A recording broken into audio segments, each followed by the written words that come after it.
I think it's time for a rebrand in 2025. But first, I need you to answer this. What are the vibes? Are you trying to go into the new year with a calm and peaceful energy, focusing in on your mental and emotional health and pulling more inwards? Or are you trying to become unrecognizable, go into a body recomposition phase, lose fat, gain muscle, and become a gym rat or a Pilates princess? Or are you wanting to tap into a new hobby or a side hustle and become a more well-rounded individual? No matter what you do, I think it's really important to set the intention before you walk into the new year. Because when you set the intention, you're more likely to follow through with everything. And it's going to be easier for you to set a plan in place. What is going to be the vibe for your rebrand in 2025?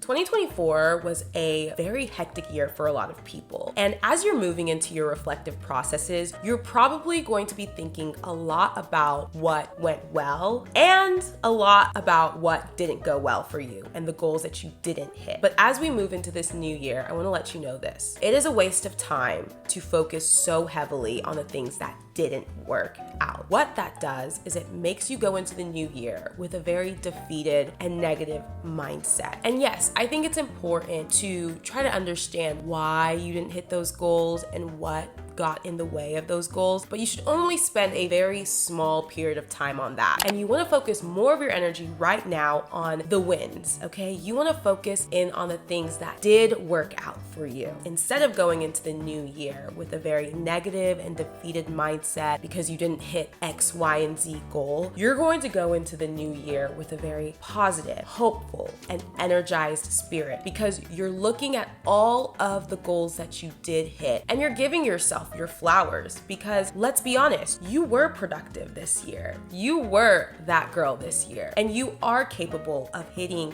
big goals. And sometimes whenever we hit big goals and we hit these huge milestones in our lives, we celebrate for a short period of time and then we just move on and we forget about the goal and the thing that we achieved and we push the goalpost even further. But this time of year, as you're sitting and reflecting on how this year went, it's important to make sure you focus in on what did work out for you. Once you take some time to write out all of the goals that you've achieved and reminisce on that time in your life, I need you to look at those goals and determine what mindset helped you achieve these goals, what environment helped you achieve these goals, and most importantly, what vision helped you achieve these goals. Because let me tell you, it didn't happen out of nowhere. So often when we actually get onto the other side, it is so easy to forget how much work and energy it took for us to get there. We forget the struggle, we forget about the hustle, we forget about our mindsets in the process, and that is so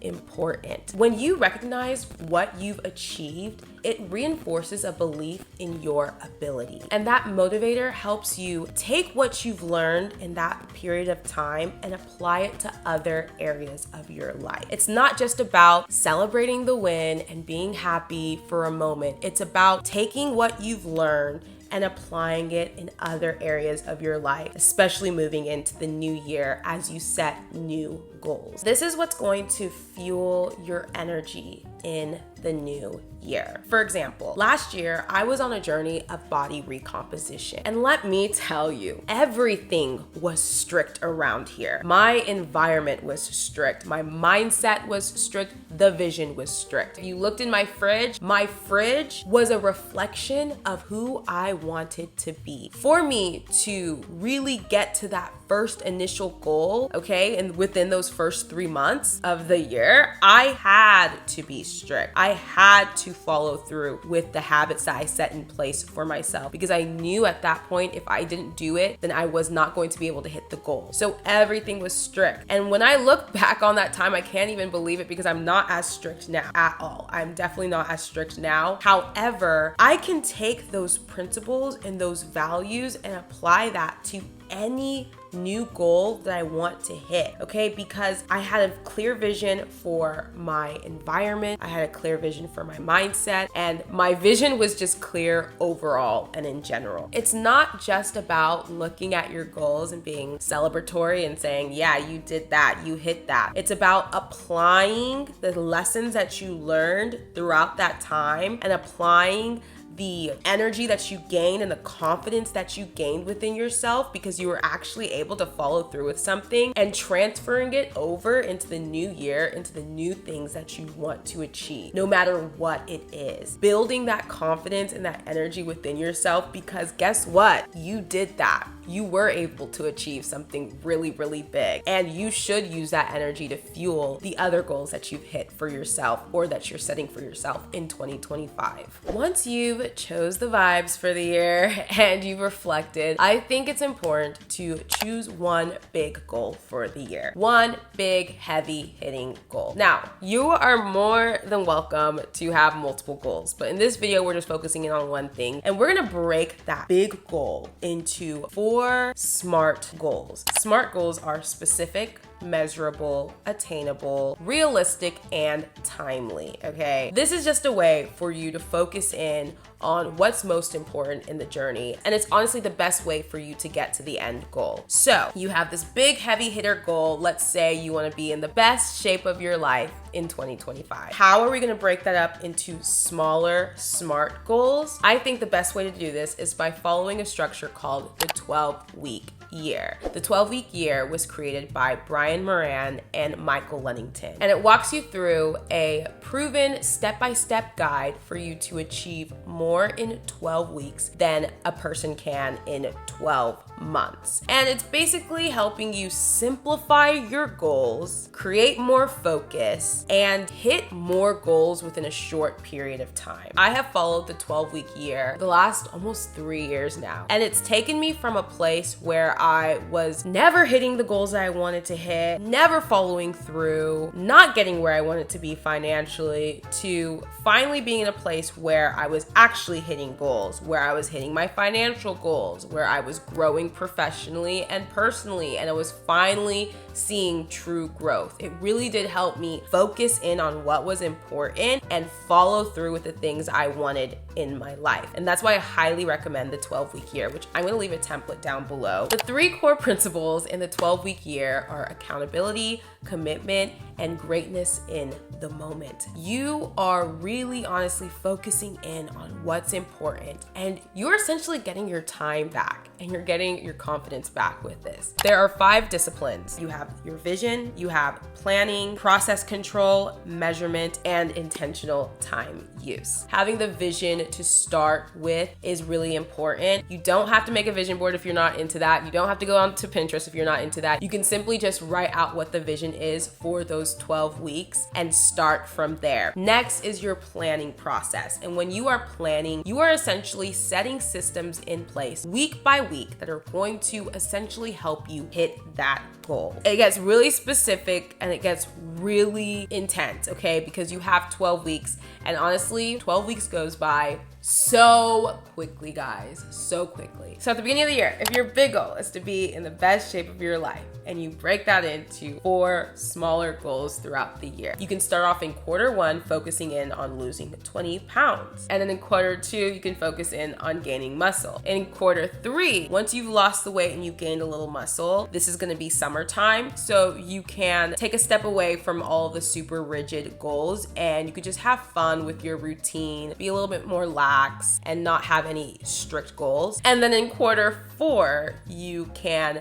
maybe get a personal trainer, get a membership at a Legree or Pilates studio, and strengthen your practice in some type of way. At the end of the year, after each quarter, you will and should be within the bigger picture. You should be in the best shape of your life, right? You should be. First and foremost, you need to set specific systems for your 12 weeks. I like to break it up into each month basically. So every 4 weeks I have a different thing that I'm focusing in on. The first 4 weeks you can focus in on walking 3 to 4 times a week. You can focus in on making sure that you are meal prepping on Sundays, whatever that looks like, whether you're actually making meal prepped meals or you're just prepping protein, prepping fruits and vegetables so you can put things together throughout the day. You're making sure that you have eggs in the fridge. You're making sure that you have quick snacks to take with you on the go, whether it's yogurt, chopsticks, whatever it is.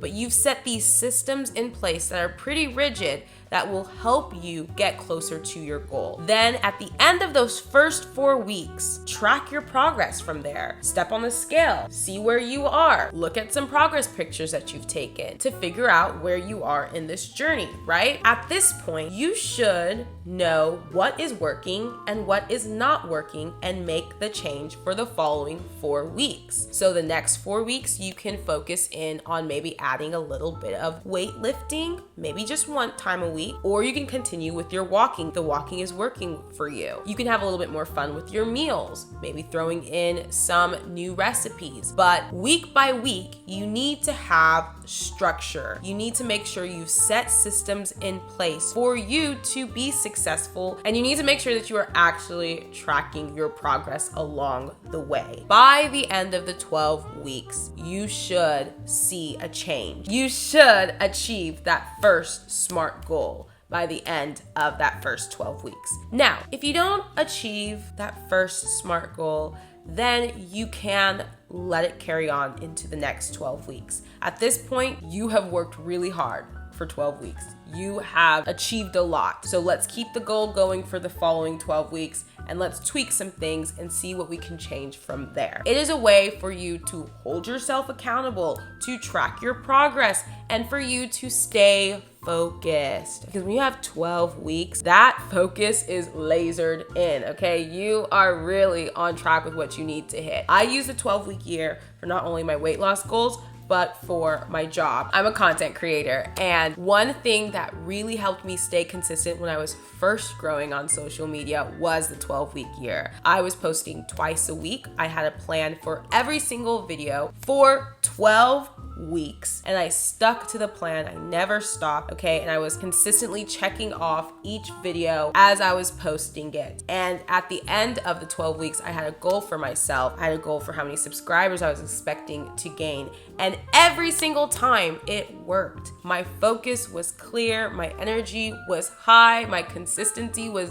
there. Within like a 6-month span, I gained like 50,000 subscribers. It was really crazy. I knew what videos I was posting well in advance. So when I would get off of work, I knew exactly what I needed to film when I got home. I knew exactly what I needed to script out. I was so organized, especially because I was working a job at the same time. But over time, I was able to quit that job because I had that laser focus. So it's just a great way for you to build confidence within yourself, stay focused, and be on track with your plan no matter what. Essentially, the 12-week year is designed for you to stay focused and for you not to stop no matter what. I'm going to be leaving a template down below to help you out with this because I think it's amazing. I highly recommend purchasing the book. I will leave a link to it down below as well. I highly recommend planning your year within quarters this year. It is so beneficial for you, especially if you're someone who has like ADHD and it's really hard for you to focus in on something when it comes to like the bigger picture. If you're able to break it down into smaller achievable things, you will thrive. You will thrive, I promise you. Next, I want to give you a little bit of advice moving into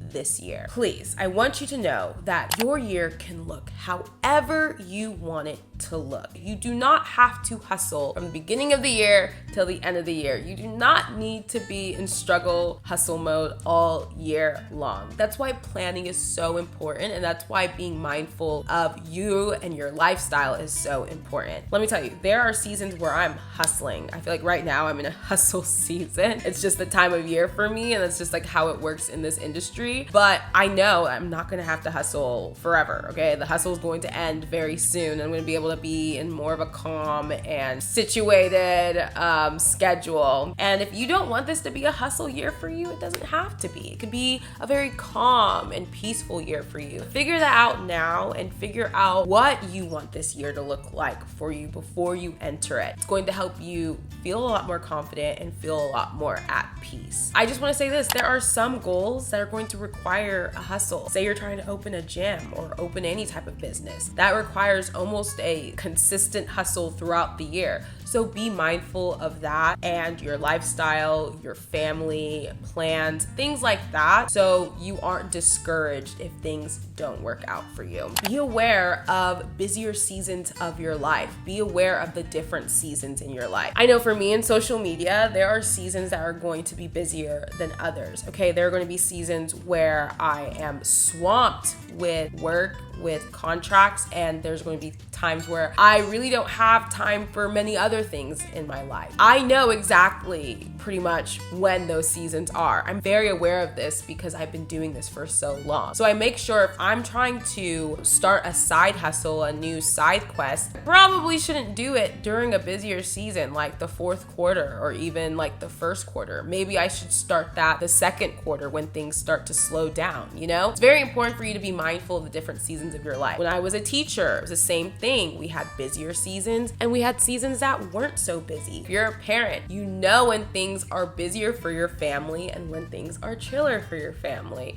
So maybe structure your goals around the seasons of your life with your kids and your family that aren't so busy. Be aware of your busy seasons and set goals around that so you are avoiding burnout and you're just able to maximize your time and maximize your growth. And lastly, I want to leave you with this. Whether things work out or not, whether you hit your goals or not, you are still going to be experiencing growth either way. You are still going to be learning about yourself either way. And that is a win in itself. Whether you win, whether you fail, whether you lose, whether you celebrate, it is all a learning experience. And that is going to trickle into all the other areas of your life. You're going to be able to experience even more growth after that. At the end of the day, you're going to learn something about yourself. You're going to learn about your temperament. You're going to learn about the habits that work for you, the habits that don't work for you. You are going to learn about yourself and you're going to be able to carry the things that you learned and transfer that over into other areas of your life. Trust me, I've tried so many different things. This past year alone, I wish I could even share the things that I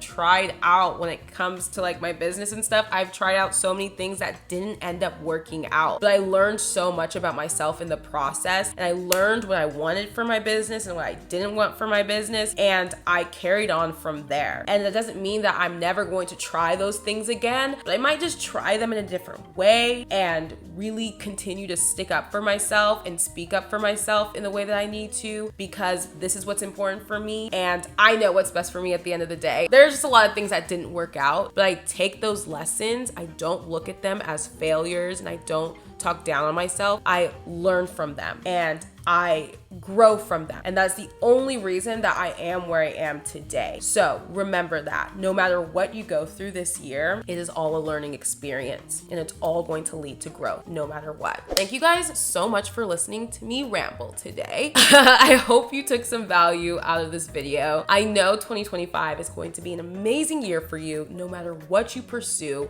no matter if it's a calm year for you, no matter if you are hustling and trying to become the best version of yourself, it's going to be the best year for you. Good luck in everything that you do, and I will see you guys in the next video. Peace out, Girl Scout. Bye.